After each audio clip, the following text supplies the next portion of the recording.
അളന്നിരിക്കും. അവര് അളന്ന് അതിന്റെ ഇതൊക്കെ നീളം വീതിയൊക്കെ അളന്ന് വീതിയൊക്കെ നോക്കി പോയി. അവര് എന്തായാലും നമ്മളവിടെ ഉണ്ടെന്ന് വിചാരിച്ചാണ്ട് അവര് വന്നേ. ഇത്രയും വലിയ ഇത്രയും ഫാമൊക്കെ അല്ലേ. ആള് വേണ്ടത് ശരി. എന്തായാലും ആള് വേണ്ട. കാരണം ഇല്ല പിടിച്ചോണ്ട് പോയിട്ട് പിന്നെ ഇല്ലാന്ന് പറഞ്ഞു. ദേ പോകുന്നു കടുവ. കേറി പോകുന്നു.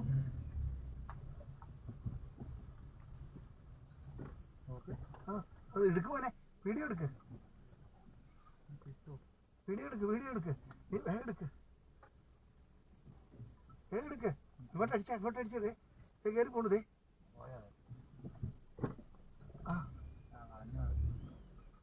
ആ വീട്ടിലേക്കാ കയറി പോയേക്കണേ. ക്ഷീണിച്ചു കേട്ടോ. നമുക്ക് പറയാം. അയ്യോ ആദ്യമായിട്ടാ ഇതിനകത്തുണ്ടാവും. വണ്ടിയുടെ ക്യാമറ അത് എടുക്കാൻ കിട്ടോ?